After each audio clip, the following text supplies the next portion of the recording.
Son las 9 de la mañana con 11 minutos, ya dispuestos a empezar a dialogar con nuestro panel del día de hoy. Ahí tenemos varias temáticas que queremos empezar a conversar con ellos, además, como es habitual también, llevarlos a nuestro tema del día. Vamos a saludar a quienes nos acompañan en esta jornada. Está con nosotros el director de incidencias de Pivotes, Sebastián Rivas. ¿Cómo está, Sebastián? Muy buenos días. Muy buenos días, Rodrigo, a ti y a Claudio, que está por ahí también. Exacto, también nos acompaña el investigador de la Fundación Chile 21, Claudio Coloma. También lo saludamos. ¿Cómo estás, Claudio? Hola, Rodrigo. ¿Qué tal? Hola, Sebastián. Bueno, importante empezar entonces a entrar en las temáticas.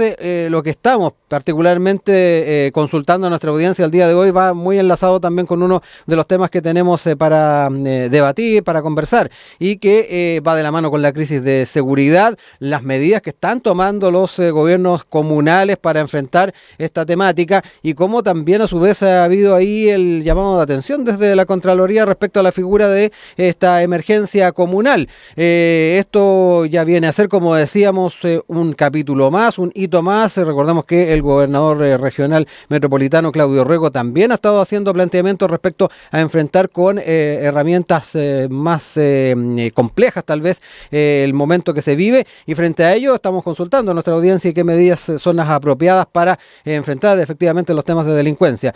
Sebastián, parto contigo para entrar en esta temática. Esta semana ha estado marcada por bastantes puntos de vista que van en esa línea respecto a quienes están a cargo de los territorios, pero me interesa también saber cómo lo estás viendo tú. A ver, yo creo, Rodrigo, que es bueno en esto marcar cuáles son los puntos donde yo creo que al menos existe un cierto acuerdo, digámoslo así. Creo que existe un cierto acuerdo de que de un tiempo a esta parte estamos viendo tipos de criminalidad y violencia y agresividad que no eran habituales en nuestro país. Esto se puede ver a varios factores: la irrupción de bandas extranjeras, que no necesariamente está asociado esto al fenómeno de la migración per se, digámoslo así, pero cuando ingresan bandas organizadas, por ejemplo el Tren de Aragua, la complejidad que eso tiene para las policías, incluso para, digamos, lo que ocurre en los territorios locales es de otro nivel. Hemos estado viendo muchos más homicidios. El gobernador de Santiago, Claudio Rego, decía eso, que noviembre había sido un mes donde cuando se hacía el recuento no había ningún día sin homicidio. Noviembre rojo había dicho, ¿no?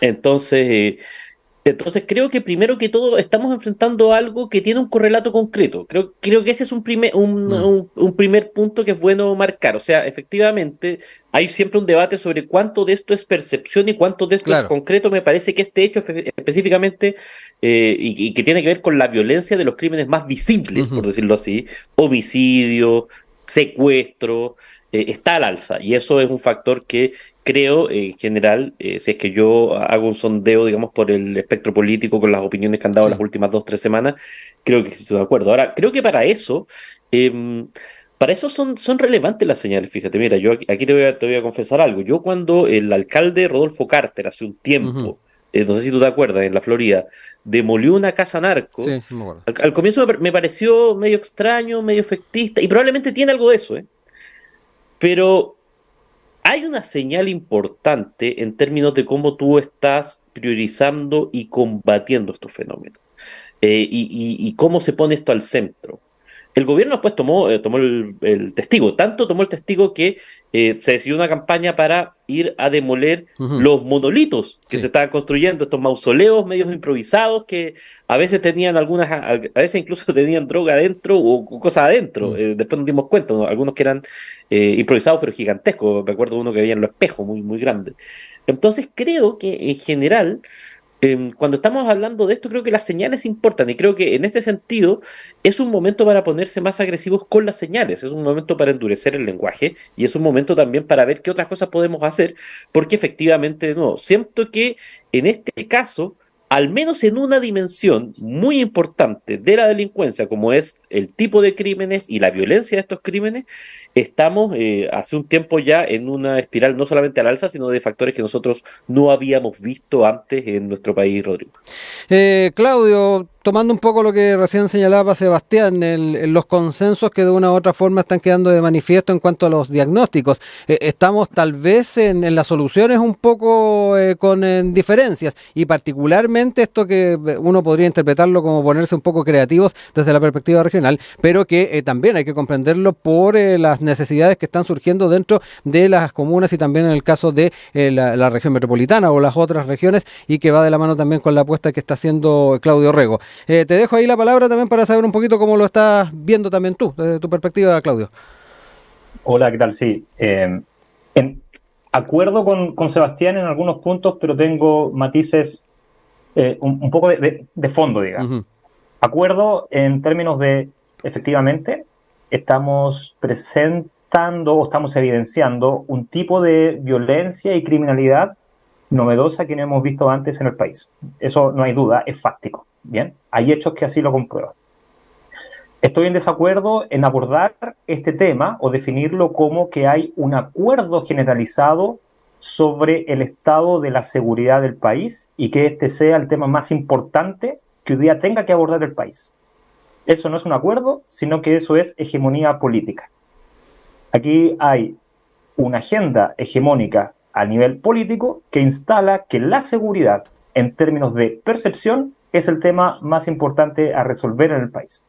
Hay dos cosas, por tanto, que tenemos que distinguir. Una, la realidad, lo fáctico. Hay crímenes novedosos para la realidad chilena, los hay, pero ahora es la criminalidad y la seguridad el principal tema, el principal desafío que el país tiene que abordar hoy. Es la principal preocupación que debe ocupar la agenda política del gobierno el día de hoy. A mí me parece que a lo menos debemos abrirnos a discutirlo y compararlo con la pobreza, compararlo con la inserción internacional del país para atraer nuevas inversiones y combatir la pobreza, uh-huh, la desigualdad, la reforma tributaria, cualquier tema, bien, que sea necesario discutir para pensar el país en su conjunto. Ahora, dicho eso, uh-huh, a mí no me parece coincidencia que la seguridad, en tanto que percepción, sí. O sea, la tercera, la semana pasada tenía entre sus titulares una noticia: histórico alza de la percepción de inseguridad en el país. Y ese es el titular, porque la seguridad es una percepción. Para mí no es coincidencia que se tome la agenda la seguridad a puertas del proceso constituyente actual. Entonces, son dos debates que hay que abordar, mirarlos en su justa medida y actuar en términos de combatir la criminalidad, pero por favor, que esto no nos lleve a concentrarnos únicamente en esto, porque las consecuencias pueden ser relativamente nefastas. Uh-huh. A mí me llama profundamente la atención y me preocupa que en el contexto de la política del alcalde Carter en la Florida esté conformando batallones. La única experiencia internacional de batallones, o la experiencia internacional de batallones actual y más importante que tenemos para abordar cuestiones de seguridad, son batallones civiles nazis o neonazis en Ucrania. Esa es el vínculo, o esa es la relación que yo puedo hacer como profesor de Relaciones Internacionales. Uh-huh. A mí me preocupa que desde la derecha se esté convocando a batallones conformados por civiles. Sebastián, te dejo ahí la palabra para también abordar algunos de los contrapuntos que recién hacía Claudio. Por un lado está el tema de efectivamente comprender cuáles son los temas importantes para el país. Ahí también establecía varias cosas que desde la perspectiva de la ciudadanía, los territorios, están dentro de las grandes preocupaciones y que en muchos aspectos tal vez pueden estar interrelacionados con el fenómeno de la delincuencia. Pero por otro lado también importante saber el tema de que también de lo que también le planteaba, el ponerse creativos a la hora de pensar en las soluciones. Yo lo aludía particularmente por esta emergencia comunal que ya ha salido también a hacer algún tipo de cortapisa del propio Contralor, pero por otro lado también está la comparación internacional que Claudio traía respecto al tema de los batallones. Sebastián, te dejo ahí la palabra. A ver, yo creo que Vamos un poco por parte. Me parece que cuando el gobernador de Santiago, Claudio Rego, que yo creo que no tiene ninguna sospecha en este caso de ser de derecha ni de estar en contra del gobierno, sale a plantear que se requiere un estado de excepción, me parece que algo está pasando, digámoslo así. O sea, quiero marcar que en general creo que hay un elemento, y por eso yo era bien intencional en términos de marcar Sí. que creo que hay una dimensión exacta, que es el tipo de violencia y el tipo de crímenes que estamos viendo, que amerita esa reacción, digamos, más allá de Ujú. la percepción, que Sí. yo no abordé el tema de percepción, lo voy a abordar ahora. Eh, Creo que, digamos, en eso hay un consenso de que hay algo que hacer y creo que en eso efectivamente hemos sido más bien reactivos y hemos sido, por diferentes factores. Ujú. Puede ser que hay gente que dice, bueno, la delincuencia siempre va más rápido digamos, el Estado. Hay gente que dice, bueno, quizás acá el gobierno ha estado a contrapelo moviendo una agenda que no le acomoda y eso es evidente y es cierto y creo que ellos mismos también podrían, lo reconocerían. Pero creo que es evidente que hay un factor general. Ahora, claro. En el tema de las percepciones, a mí, a ver, yo hay un punto que comparto con Claudio en términos de que tenemos que ser cuidadosos de medirnos por percepción. Sin embargo, dicho eso, para quienes estamos en el mundo de las ciencias sociales, las percepciones tienen efecto. Y a mí me preocupa mucho los efectos. Me preocupa Mm. que efectivamente el impacto de que la gente se sienta más insegura tiene correlato con 40.000 factores, desde cómo tú sales, cómo dejas tu casa, la disposición que tú tienes, por ejemplo, a tener mayor vida social, vida nocturna, las precauciones que tomas. Entonces yo creo que efectivamente es un tema, a ver, digámoslo así, ni tanto ni tampoco. Yo creo que efectivamente uno no solo se puede guiar por percepciones, pero es bueno que no desechemos que efectivamente, y según todas las mediciones, hay una percepción que va al alza. A mí me parece que eso es complicado solo adjudicárselo a una campaña mediática. Yo creo que hay elementos objetivos, entre ellos, como te digo, o sea, Mm. si es que podemos decir, bueno, quizás no ha habido un alza de los delitos. Yo por eso pongo muy en el Sí. centro la tipología del delito. ¿Y por qué eso es importante? Porque creo que efectivamente, y eso es un punto donde yo creo que con Claudio tenemos una coincidencia, el tema de la delincuencia es multifactorial. No se va a solucionar solamente poniendo batallones. Yo digo, es un símbolo porque la gente siente que efectivamente en esto el Estado a veces va muy lento. No es la solución. La solución es un trabajo integral de multifactores que tenemos que poner en el centro elementos como, por ejemplo, el crecimiento, cuáles son las situaciones que necesitamos para que la ciudadanía en general esté mejor, cómo somos capaces de potenciar los barrios.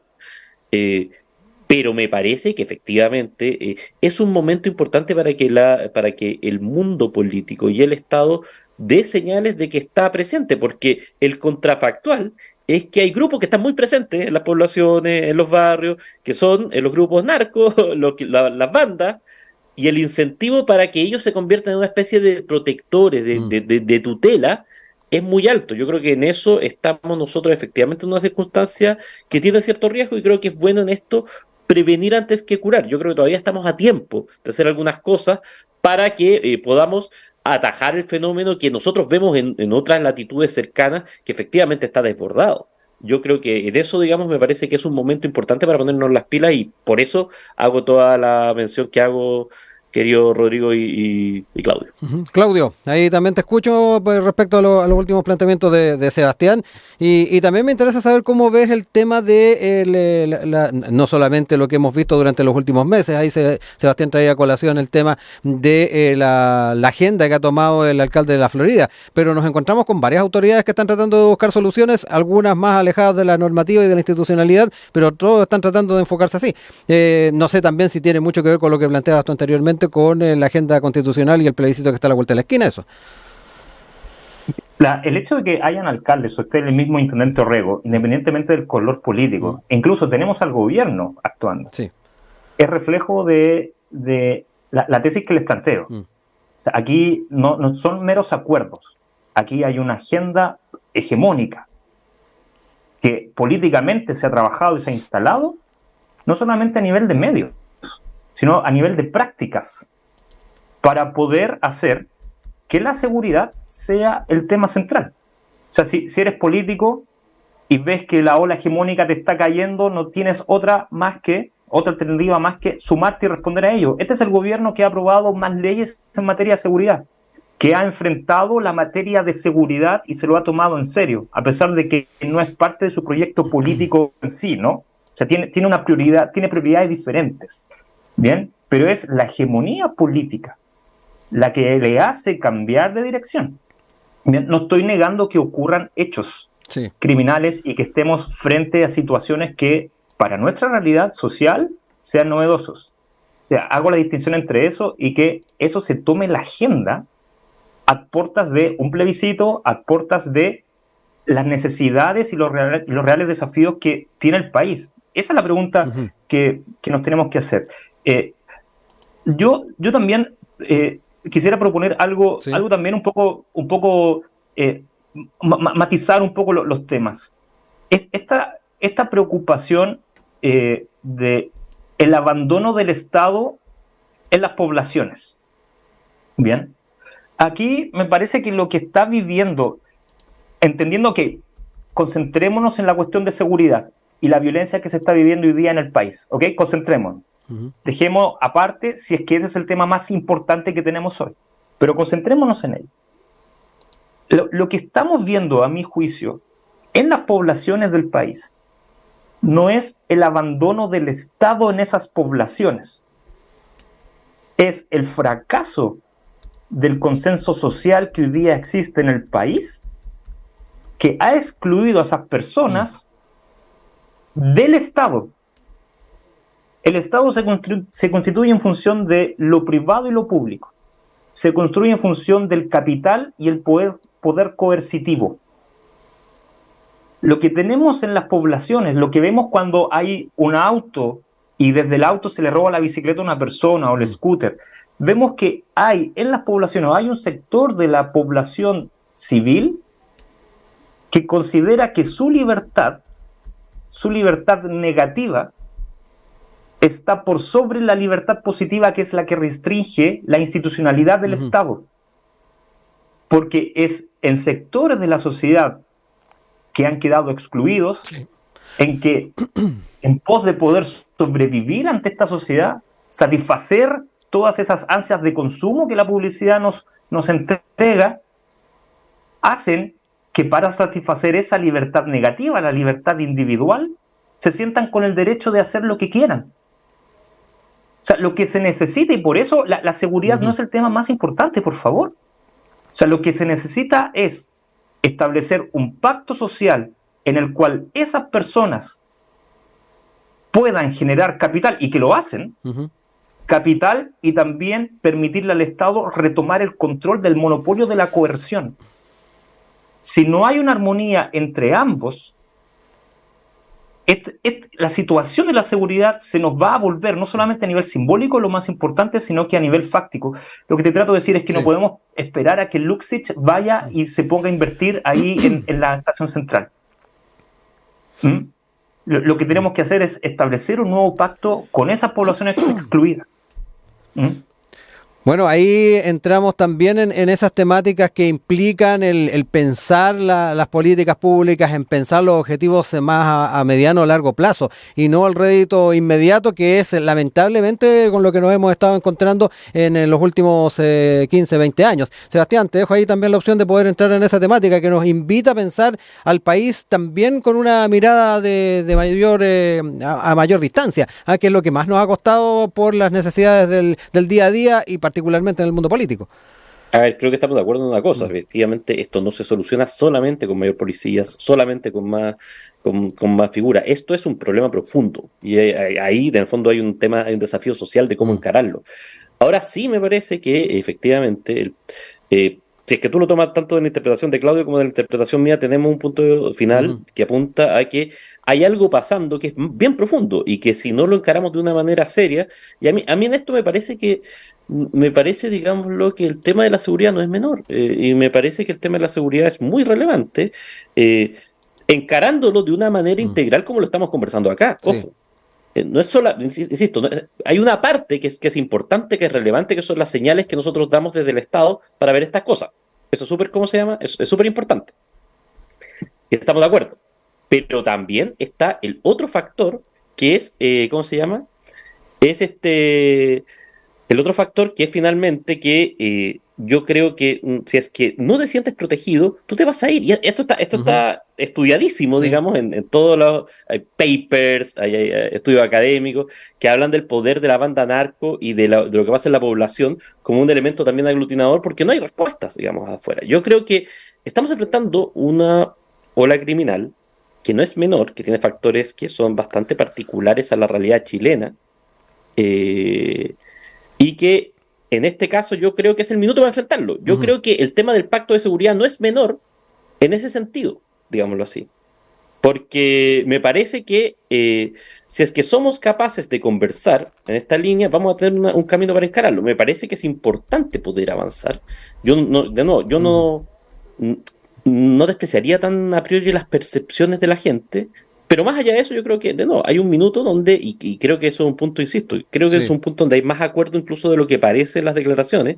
Estamos enfrentando una situación que es bastante inédita en Mm. nuestro esquema y que requiere de medidas que estén a la altura de eso. Yo creo que eso hay que conversarlo porque evidentemente eso tiene que venir con validación política general, pero creo que es un minuto donde hay que tomar medidas justamente para evitar que esto después escale y siga impactando a la ciudadanía. Ujú. Claudio, para cerrar el panel, te dejo ahí la palabra y quería incorporar también algo que planteaba el subsecretario del Interior, Manuel Monsalve, durante las últimas horas, particularmente luego que se diera este lamentable homicidio de este menor de 5 años. Él también aludía a ir concretando temas particulares como es el pacto fiscal, el financiar las políticas de seguridad. Dijo que el país requiere, efectivamente, requiere a su vez de poder contar con estos recursos. Te dejo ahí la palabra para cerrar. Sí, lo que hace el subsecretario Monsalve es lo que hay que hacer. Y es su responsabilidad y está bien que lo haga. Es el camino de la política pública para enfrentar un área importante del Estado. Insisto, no es la única y tenemos que evaluar si realmente es la más importante. Pero permíteme, Ujú. me parece Sí. que desde la academia y desde la reflexión, permíteme ser escéptico. Eh, Hubo un momento en este año en que la noticia fue, durante 2 semanas se asesinaron a carabineros. Y eso ya no ocurrió. O sea, permíteme ser Ujú. escéptico. O sea, no estamos hablando de la práctica delincuencial de asesinar a carabineros. Ocurrió, fue grave, se condenó, marcó la agenda, marcó el rumbo de la agenda política del país en un momento clave en el año 2023 y dejaron de matar a carabineros. ¿Mm? Mm. Y ahora la agenda de seguridad vuelve a estar, el gobierno vuelve a estar arrinconado políticamente por la agenda de seguridad, a 1 semana y media de un plebiscito. Entonces, ese es el tema. El subsecretario Monsalve y el gobierno está haciendo lo que tiene que hacer. Es lo mismo que si nos pusiéramos a preguntar, ¿y tiene que tener política exterior hacia Estados Unidos? Claro que es su rol. Mm.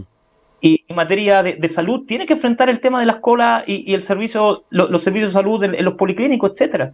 O sea, es parte de la materia. Pero lo que me pregunto es por qué el subsecretario Monsalves es más conocido y es políticamente más apremiado que un ministro incluso de otra área social igualmente importante. Bien, con eso en el fondo Ujú. me gustaría cerrar el tema. Sí, vamos a ir al tema musical. No sé, Sebastián, yo no te planteé también el tema del subsecretario Monsalve. No sé si quieres apuntar algo al respecto. No, no. Bueno, creo que efectivamente esto es una realidad. Creo que en este caso, digamos, uno puede hacer un paralelo porque este cargo está, a ver, hace años, Mm. digámoslo así, que está dando vuelta la idea de un ministerio de seguridad. Y un poco el Sí, cargo del subsecretario del Interior ha devenido en eso. No solamente le ha pasado al subsecretario Monsalve, le pasó al subsecretario Gali, si se acuerdan, sí. en la anterior administración. Entonces creo que en este caso tenemos una figura, digámoslo así, que por su peso en el debate público ha sido elevado, digamos, y en el caso además del subsecretario Monsalve en general hay buenas opiniones. Pero me parece que en eso, digamos, yo creo que en este caso... eh, más que una agenda, hay una situación ciudadana, digamos, que efectivamente, si uno lo lleva a la percepción incluso personal, Mm. uno nota que hay ciertas cosas que requieren más pensar o más cuidado de lo que requerían antes de nuevo, porque está ocurriendo varios Sí. fenómenos que son atípicos. Y en eso me parece que la respuesta tiene que ser colectiva y es importante que sea del Estado todo, finalmente, Ujú. justamente para que no pasen las cosas que Claudio describe. Me parece que en eso, digámoslo así, es un desafío que vamos a Mm. tener, que va a tener este gobierno, que va a tener el que venga, Sí. el siguiente, y que, digamos, esto no se va a acabar porque es una situación de nuevo bastante compleja y que Ujú. creo que es bueno que le tomemos el peso y lo discutamos como lo Sí. estamos discutiendo hoy día en profundidad. Son las 9 de la mañana con 40 minutos. Seguimos dialogando en nuestro panel del día de hoy junto a Claudio Coloma, investigador de la Fundación Chile 21, también con Sebastián Rivas, director de incidencia de Pivotes, y nos vamos a los temas vinculados a las investigaciones que se llevan adelante por el tema del caso convenios y en particular las auditorías que se están dando a conocer. El día de ayer en la segunda se daba cuenta de aquello, una auditoría interna del MIMBU donde que se realizó entre el 20 de octubre y el 20 de noviembre del año pasado, donde en este informe y que se terminó durante enero de 2023, quienes llevaron adelante esta investigación daban cuenta ya de algunos llamados de atención que se hacían por parte del organismo respecto a la ejecución del programa de asentamientos precarios, a cargo en ese entonces de la arquitecta Verónica Serrano, cuyo sobrino es el jefe del segundo piso, Miguel Crispi Serrano.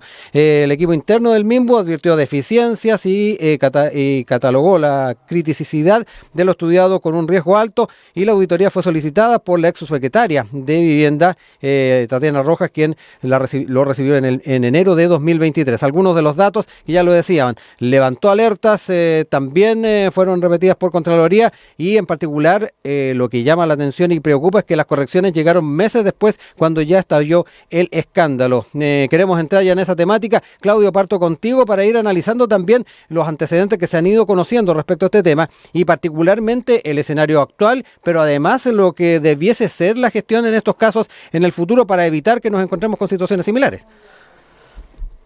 Mira, lo primero, bueno, esto de la auditoría que se mandó a hacer y que en el fondo es un antecedente muy, muy importante, Sí. que no teníamos en el caso convenios hasta ahora. Lo primero que arroja son preguntas. Uh-huh.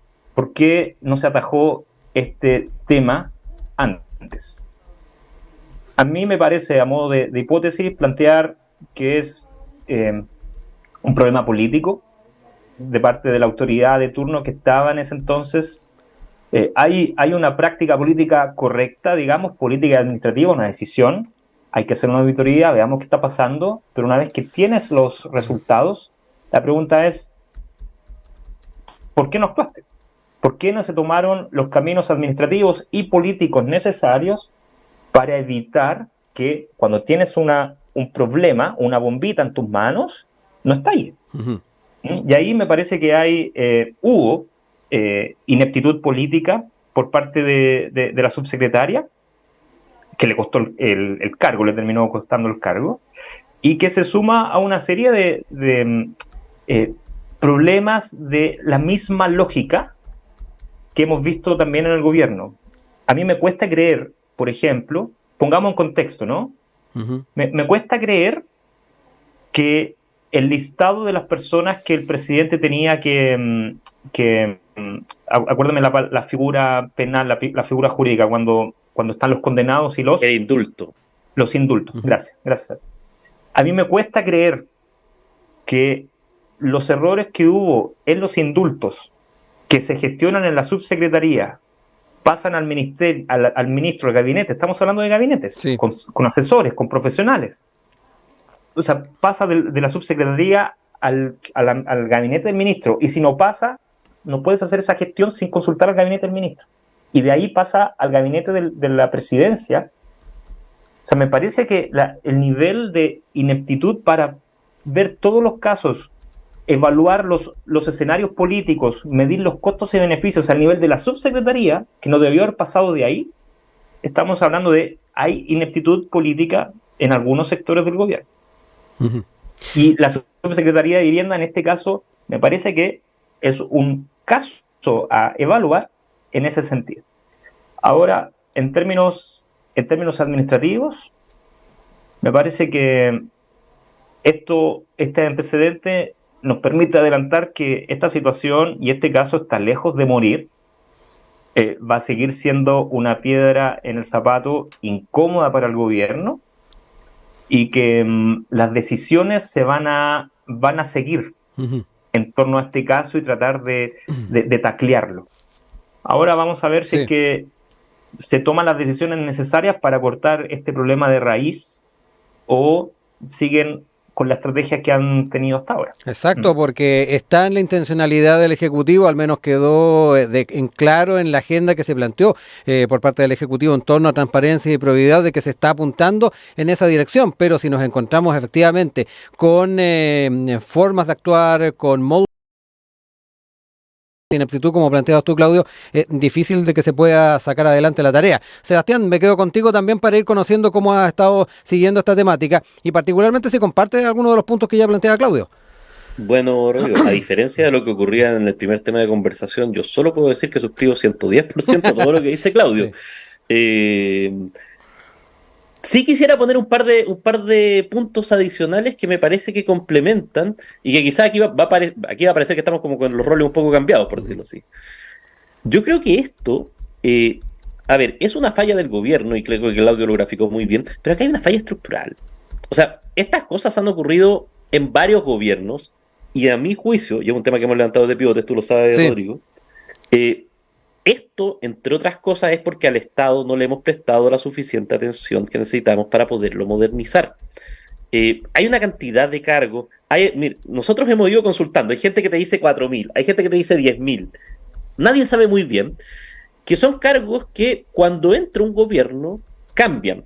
Y no son necesariamente los cargos de confianza política, sino que hay un montón de otros cargos que se le pide renuncia. Y tú dices, bueno, pero en verdad estos parecen cargos técnicos. ¿Por qué no son cargos técnicos? ¿Por qué no dejamos que la gente pueda tener una carrera en el Estado? Digamos, pueda mantenerse en el Estado, pueda ir Ujú. ascendiendo en el Estado, no solamente en su organización, sino que eventualmente, si lo hace bien, que pueda ir a otro servicio, pueda tener una carrera profesional, estimulándolo para que pueda llegar a ocupar cargos relevantes. Yo creo que en eso nosotros impulsamos una iniciativa popular de norma que se llama Por un Estado sin pitutos, que Sí. trata de apuntar a eso, digamos, o sea, como a un Estado que sea un Estado 2.0 y que finalmente haga que mucha más gente pueda entrar por mérito y proyectarse finalmente, proyectarse para poder permanecer. Ese es un punto. Un segundo punto, y de nuevo, yo quiero partir acá quizás al revés. Esto no es un problema solo de este gobierno, pero eso lo hace más grave a mí. Eh, Creo que hay una trenza familiar que es muy complicada.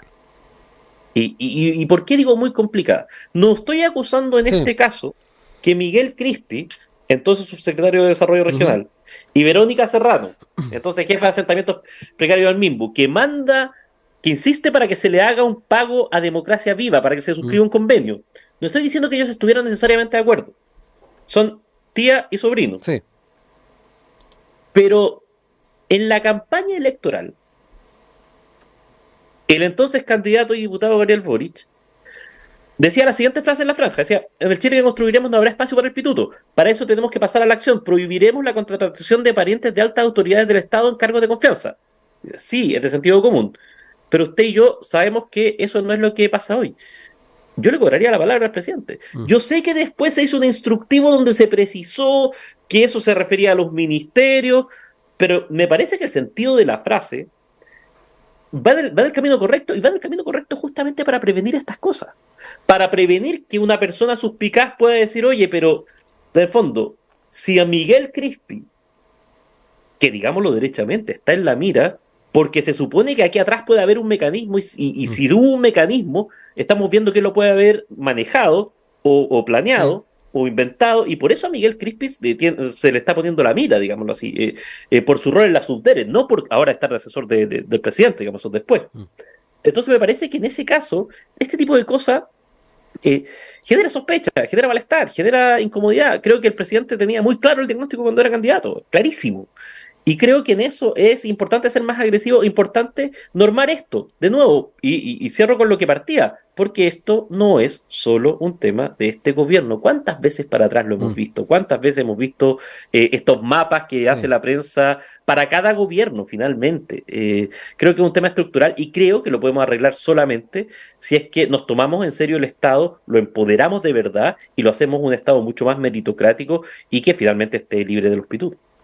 Ahí toca un tema fundamental también, Sebastián, Claudio, y que tiene que ver también con lo que han impulsado como pivotes, ya lo decía, lo hemos conversado en otras oportunidades, que tiene que ver con la modernización del Estado y de una vez por todas hacerse cargo de estos temas que ya lo planteábamos, se han ido arrastrando administración tras administración y que pareciera que el diagnóstico está claro, las propias campañas que llevan adelante las distintas opciones políticas lo han dejado relevado, el presidente, lo recordaba Sebastián en su campaña, también lo hizo, y nos seguimos encontrando con la misma piedra en el camino.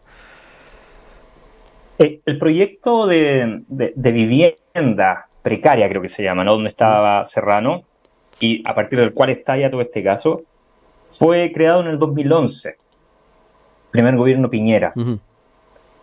Estructuralmente, estoy de acuerdo con Sebastián, yo agregaría que estructuralmente el Estado debe reconsiderar la práctica del voucher, es decir, la práctica de dirigir dineros a la sociedad civil para que ésta, a través de esos dineros, asuma o pague los costos de los servicios sociales. Bien, es decir, la práctica del voucher nace con Milton Friedman para financiar la educación. Se le entrega el voucher, el dinero directo al ciudadano para que éste elija la institución educacional donde educar a sus hijos. Bien, la lógica del voucher aplica acá. La administración de Piñera decide establecer un programa para traspasar dineros a fundaciones, a la sociedad civil, a objeto de que que asuman los costos de un servicio social, en este caso asociado a la vivienda. Uh-huh. Si no estoy en contra del voucher en sí. Estoy en contra de la práctica que en Chile se ha aplicado en torno a la transferencia de recursos a la ciudadanía, a la sociedad civil.